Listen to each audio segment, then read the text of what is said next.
forever. Welcome. Thank you for being with us. So, yeah, thanks for being here. Hi, Lawson. I just saw you pop on. Hello. So while I have you all here, I wish I could spend hours with you, but I have a very short period of time to spend with you. And what I'd like you to do is, just introduce yourself and tell the viewers that are watching something exciting about you that's occurred since YEA.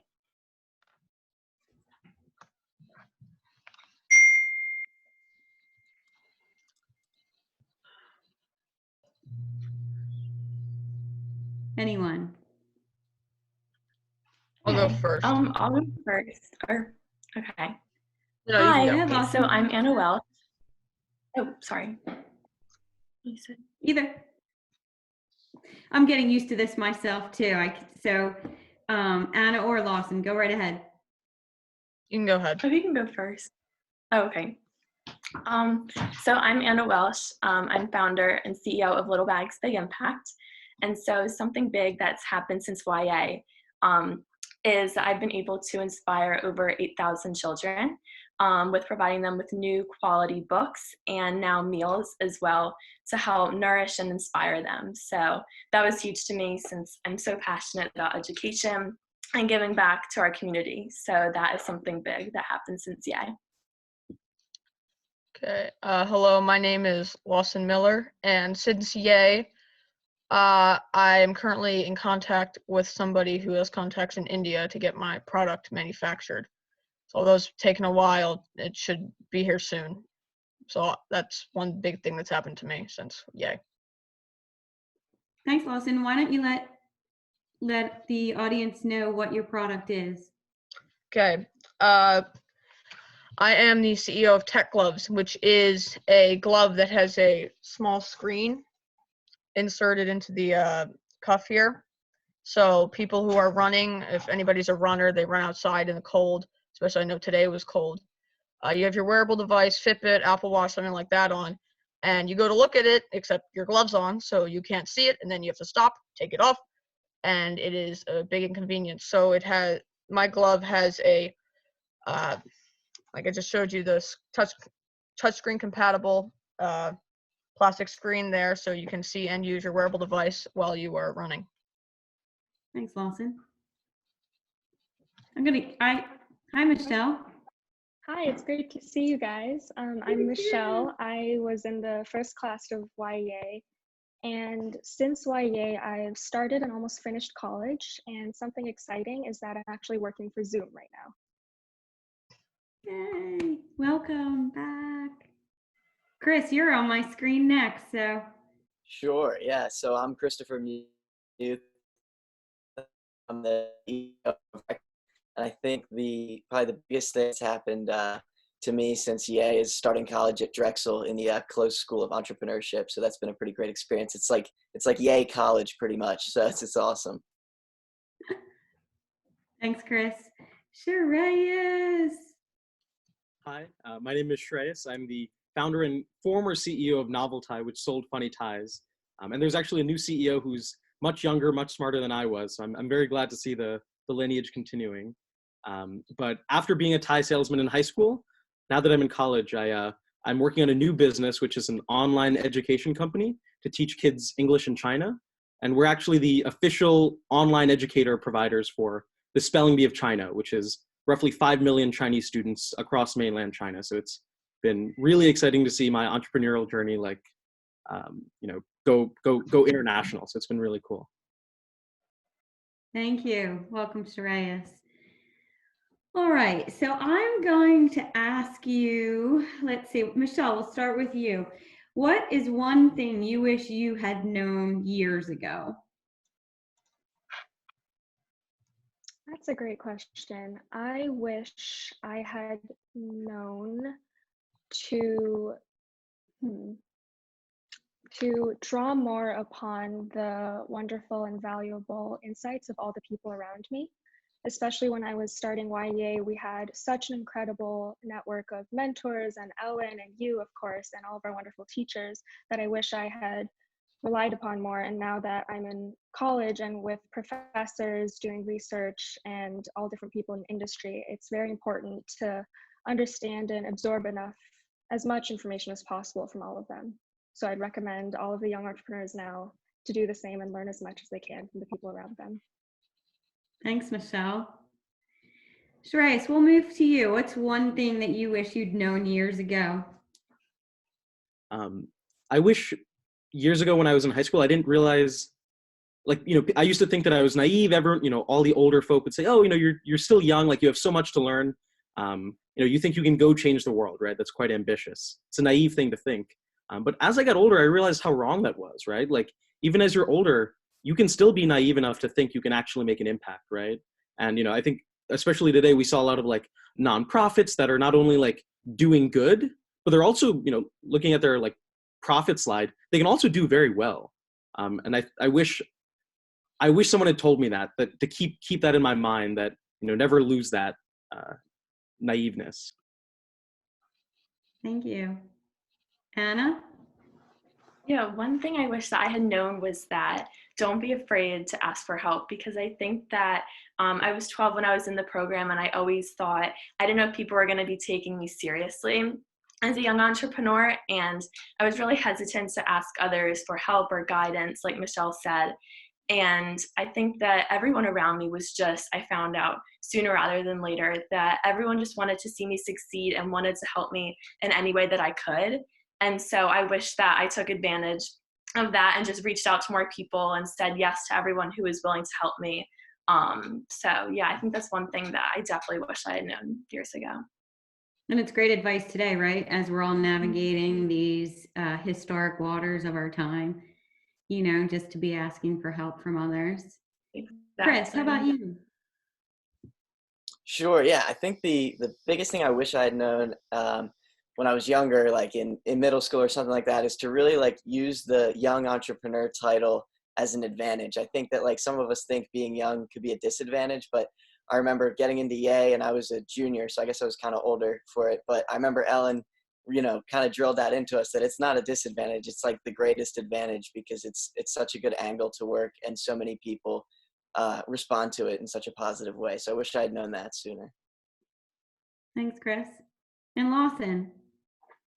So one thing I wish I had known years ago was to not get frustrated when things don't go according to plan, because things are going to take time, and you just have to be patient, because eventually you're going to get there. And also to not undervalue your product or your business, because although it may seem a little small, it's really, sometimes it's really great. Thank you. Thank you, Lawson. Thanks, everyone. So what have you learned about yourself and business since the pandemic? Chris, let's start with you. Sure. Yeah. So since I'll start, I guess for us, our product's kind of like a luxury product. So things have kind of been slow since, not many people are going out to parties or to work, and they don't really need their pocket squares. So I think what I've learned is that, kind of use this time to plan for the future, because it is kind of like downtime. And so using it valuably in a way that will benefit the business in the future. Great. Thank you. Shreyas? Yeah, so actually, the company we're working on now teaches English online in China, which, the timing of this actually made us kind of really lit a fire under us, because we had to ship our product almost 3 months ahead of schedule. So we've, realized that, necessity breeds innovation. And right now, like, we've been working nonstop to launch our product. And I think it's really interesting to see how creative people have become around finding solutions to kind of daily problems.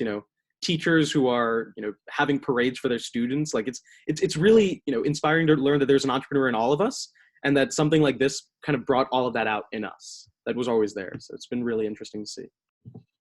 Great. Thank you. Anna? Yeah, so I've learned that sometimes you just have to redirect your path and really support your community and see what their needs are. And so actually what I've done is, like Chris said, just take this time to reflect, but then also look around. And so my usual give back component is to empower education.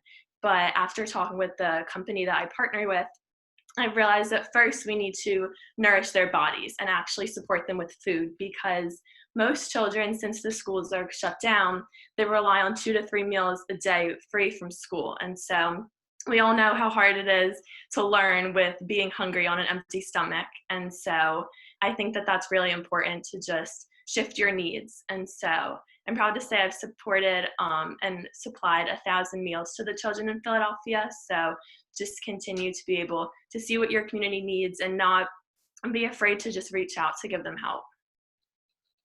That's great, Anna. Thank you so much for sharing that. How about you, Lawson? So a few things that I've learned is getting something manufactured during a pandemic is extremely hard because, like I said, everything is shut down. But also, like Chris was saying, it's a time to plan. It's a time to get ready for the future, especially so once this whole thing is over, you can come out of it firing on all cylinders. No, that's really great advice.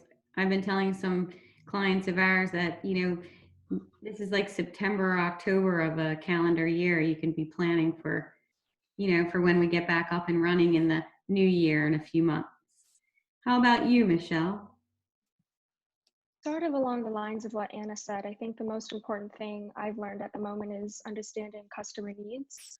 Especially working at Zoom right now, we've transformed from a B2B company to a B2C company, serving schools, serving all sorts of technology newbies, and trying to understand what teachers need, what different groups of people need, and helping them make the best of a bad situation. Thank you. So what is the best advice you have ever received? Lawson. The best piece of advice I have ever received is to, 1, don't undervalue your business, and 2, be patient, because it's going to take a little bit to, you can't just be up and run. Business doesn't take a month. It takes a year. So you just have to be patient, and also never undervalue your business because it is really great. Thank you. Anna. Something that I heard at a conference earlier this year that struck me was that no does not mean never, it just means not now. And I thought that what struck me was that it was so simple. It was such a simple idea, but I think it's really daunting and discouraging sometimes to hear someone say no to a proposal or an idea they are so fired up and passionate about. But to me, I realized you just have to take it as an encourager to get back up, keep trying, because it just takes that one person to say yes to really change things for you. Thank you. Michelle.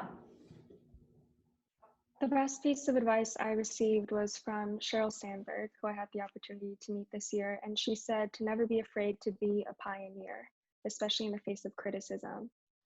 Because, as you know, Facebook had all sorts of issues with privacy and data, but she brought up the point that all of Facebook's current issues and criticisms were the same criticisms that had been given towards the printing press and radio and all sorts of different things. So sometimes when a lot of people are saying no, it's simply because you're revolutionizing and innovating an industry. Thank you. Chris. I think the best advice that I've ever gotten was probably just to reach out to anybody that you want to reach out to. Like if there's somebody in your industry that you want to reach out to, you might think in your head like, oh, there's no way they're gonna have time to meet with me or get on the phone with me or have lunch with me or something like that. But it really never hurts to send them an email or call their office or work your connections to find a way to meet them, because usually it brings value in the long run. So never be afraid to reach out to someone you look up to get some advice from them. Thank you. Shreyas. This one's kind of a mouthful. If you always do what you've always done, you'll always get what you've always gotten. That one is a thinker. At least it took me years to think of it. The collective advice that was just shared is also really great for the times right now. So really great tidbits of advice to share with our audience. So thanks, everyone.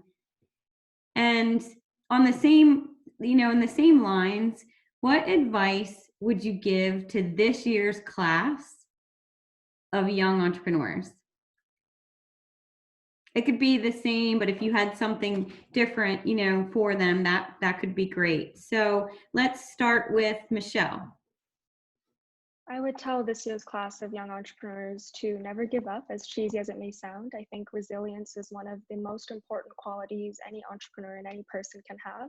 You're going to have a lot of struggles along the way, but the ability to persevere and keep working towards your dream, whatever it may be, is very important. Shreyas. I mean, one thing that I always forgot when I was in high school and when I was younger was like, life can be a really long time, right? So instead of playing like a 4-year game, oh, when I get to college, I'll do X, or, oh, when I become an adult, I'll do Y. I've started to really think about like, what does life look like in 10 years, right? Like think in a 10-year horizon and you can start dreaming much bigger. So highly recommend think in 10-year, 20-year intervals, which is much harder, but you can dream bigger. Thank you. Lawson. I would say that although you're working on this business right now, this is just the first of many businesses. So this might not be the big business for you, but I don't know, the big business could be your next business, or it could be even this business. So always, even I'm sure some of you will sell these businesses. Some of you will move on to other things, but always keep making business, keep making more ideas, more inventions, because one of them is going to be really, really big. And yeah. Thank you, Lawson. Anna.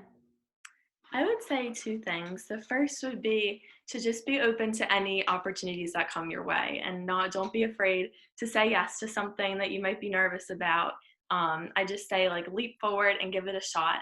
And then the second thing would be to find your purpose, because when starting my business, I was so determined to be able to give back to my community. And I think that is really a quality that many people are looking at nowadays, sustainability and having that impact component. And so leading with that passion and that desire to ignite and enact a positive change in your environment, I think is so major. Thanks, Anna. And Chris.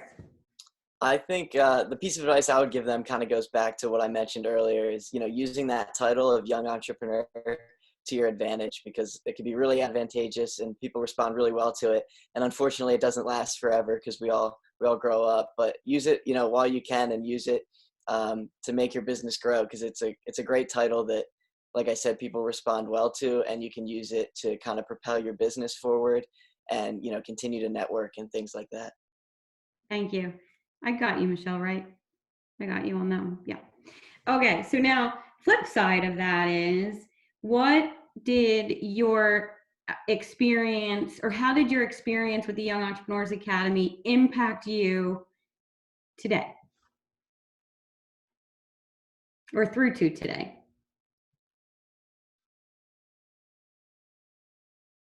Oh, right. You're all muted. All right. So let's start with Lawson. The Young Entrepreneurs Academy taught me, well, first of all, maybe into a better business person, and 2, it definitely taught me how to network and how to use the connections, because a lot of times it'll be you email somebody asking for something and they'll refer you to somebody else who will refer you to somebody else. So definitely use those connections to get where you need to be. Great. And how, Shreyas, did your experience in the Young Entrepreneurs Academy impact you?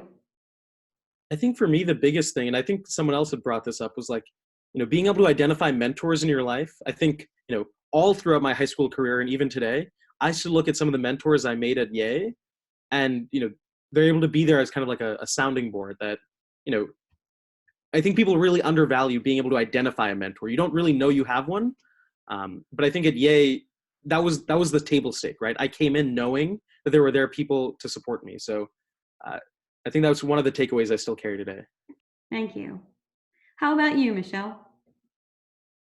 YEA was my first foray into entrepreneurship. So, learning everything from writing a business plan to making a pitch deck to how to network. We all know Ellen as one of the greatest networkers out there. She'd drag you around any event and introduce you to everyone and make sure you had the right handshake and things like that.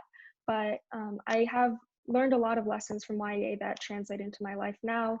Being in Silicon Valley, pitching to VCs over here, a lot of the principles are the same, and identifying your strengths and how you can tie in with their needs and learning from them. That's amazing. And Chris? I think the biggest impact YEA had on me was that I always knew I wanted to be an entrepreneur. And like, I kind of felt like, when I was younger, in elementary school and early on in middle school, I was just like running in circles trying to figure out how to be an entrepreneur. And then once I got to YEA, my junior year, it kind of like set everything into motion, and I felt like I actually became an entrepreneur. So I would definitely say that that was the biggest impact that YEA had on me. Thank you. And Anna? Yeah, I would say one of the main things was definitely the networking skills that I gained, and then just the confidence that you actually can be a young entrepreneur, because I'd always thought that there are people out there who were young entrepreneurs, and I always aspired to be like them. And YEA really made that dream come true for me and make it possible. And so I think the second thing was that it really did give me mentors, like Shreya said, people I still work with today, people I still consider close friends, and who I can rely on to just reach out if I have a personal question or if I need some help. So yeah, those were the two main things I gained. Thank you. So it always warms my heart when I hear the impact on our participants. So thank you for sharing that. Just Anna had an opportunity to take her experience a little further, through our collective organization. So maybe you wanted to share something, Anna, from your experience in taking your business and being able to be on the stage at the Women's Business Conference at the National Association of Women Business Owners, and really how that felt for you. Mm-hmm. Yeah, thank you. That was probably the best opportunity of my life. When I found out that I was going to be part of that, it was just so special because I looked up to all of the people, and through YEA, I actually became close with many of the NAWBO members. And so being up on that stage and looking out and seeing all of those people who actually I looked up to, and now that they were looking up to me for advice, it felt amazing. And then especially since it was a next gen opportunity and seeing children as little as 5 and 6 years old, that was incredible to just see that those people, that I was going to be inspiring them and igniting power in them. And that was an amazing opportunity that I still hold true with me today. Thank you for sharing that. And what has been the biggest challenge? What was the biggest challenge that you had in your first year of business? I feel like I'm talking to the CEOs at the CEO roundtable right now, because at some point this group right here might be the next set of CEOs at our CEO roundtable. But what was the biggest challenge you had in your first year of business, and how did you overcome it? So let's start with Michelle. So my biggest challenge in my first year of business was actually something that I've also learned from the pandemic, and that was understanding customer needs.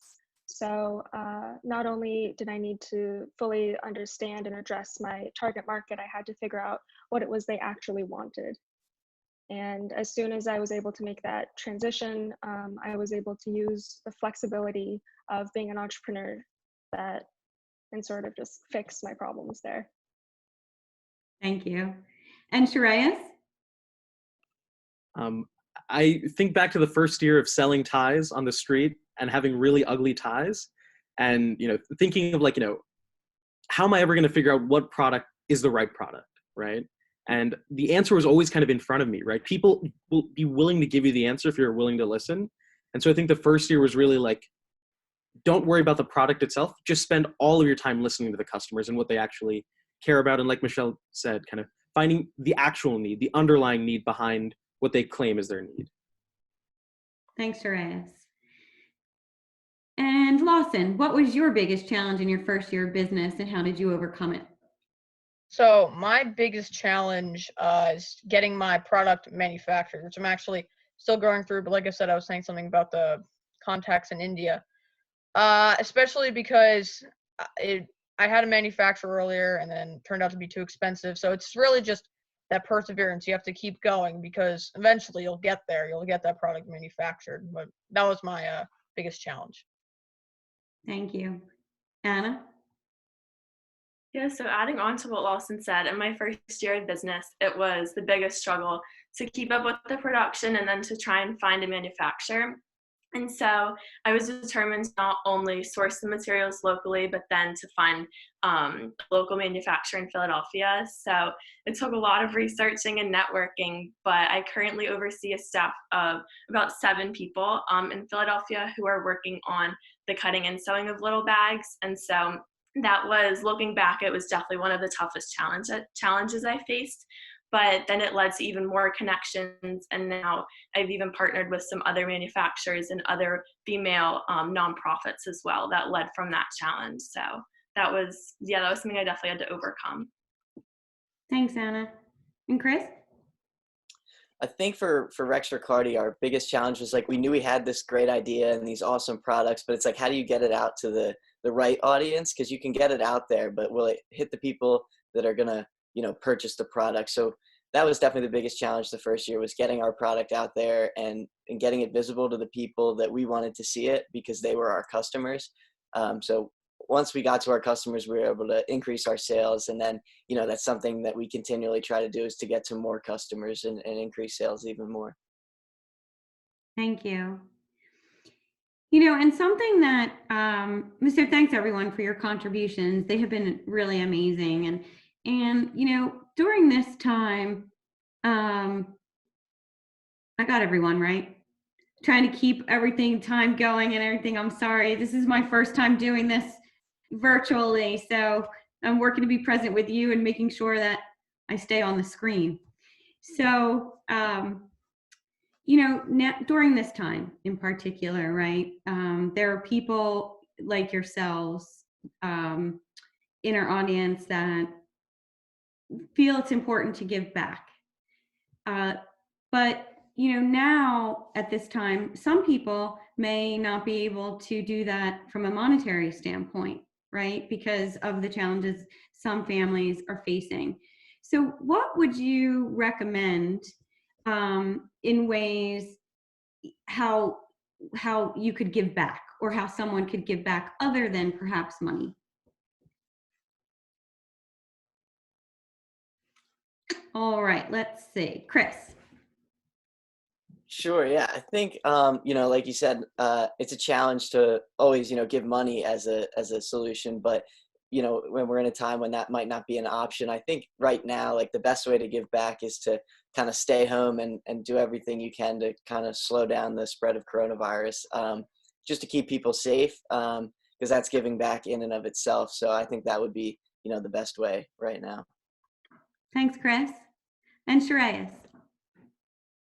So I would say, like, the best thing anyone, told me was, like, identify, like, your superpower during this time. What can you do uniquely? And, like, for example, like, I literally, I go to a class that teaches about, virology or the study of viruses.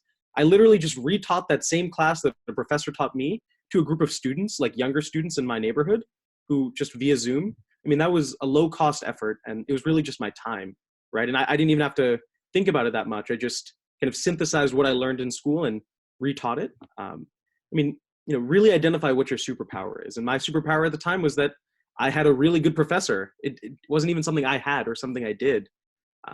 So really just connecting people to the resources they need, especially when you might have those resources yourself, especially when they're not monetary. Thanks, Shreyas. And Michelle? Echoing sort of what Shreya said, identify what it is you can do personally to help. So as Shreya said, spreading the knowledge he has. If you're not able to give back monetarily, you can volunteer handing out food at food banks or whatever it is you can do personally. For example, Zoom was offered education licenses for free to all K through 12 schools. And in support of that, I've been, going around and trying to reach out to all my old teachers to offer them Zoom demos and tutorials. So just whatever it is that you have that someone else doesn't, just be able to offer that to them. Thanks, Michelle. And Anna?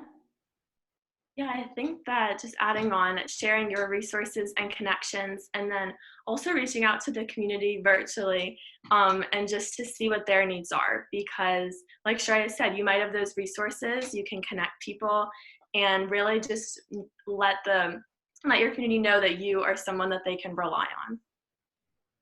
Thanks, Anna. And Lawson? In this time with the COVID-19 pandemic, I really think that a great way to give back is a lot of businesses are mobilizing to create personal protective equipment. There's a sewing company that I know that's making face masks, and it's happening a lot in Philadelphia as well. So that's really a great way to give back, especially right now. Thanks, Lawson. So as we're just, so y'all know, you're all focused on me and you're really content and focused on each other as we're speaking, and it seems like our judges are starting to come back. So I just wanted to make that announcement. And, you know, while, you know, as everyone's coming back again, I just wanted to thank all of you for being here as well. And we still have a few moments. So I'm going to, just wrap it up here by just having each of you offer one word as we leave here together, one word to the audience and those listening who that you would give them as a source of inspiration or looking into the future. So I'm throwing this out to you, and I think I'm going to start with Chris. Oh, geez. I didn't think you were going to pick me first. All right, let's see. I think, you know, one word right now, I guess, would be like hope, because, you know, we all have big hopes for the future and that, you know, things will get back on track real soon so we can all get back to doing, you know, the things we love and seeing the people that we love too. So I think hope would be a good word for right now. Thank you. Shreyas. I would say faith. This is Philadelphia. We got to trust the process, you know? We got to have the faith. TTP. Thank you. Michelle. I would say gratitude. It sort of feels like I've gone back in time right now, speaking with you and hearing Ellen speak earlier. So just being so thankful for everything you've taught me and everything that I have around me and how far I've come. And thank you guys, really. Thank you. Anna. I think that one word I would say is change maker, just because I think that everyone needs to know, like I think Shreyas mentioned earlier, that there's an entrepreneur in all of us, and everyone can really enact change in their environment in their own way, especially during this time. So yeah, I think everyone can be a change maker. Thank you. And finally, last but not least, Lawson. I would definitely say perseverance in business, and right now with the COVID-19, something like this has happened before, but we're all going to endure. So, and just like business, so definitely perseverance and endurance. Thank you so much. And so I am going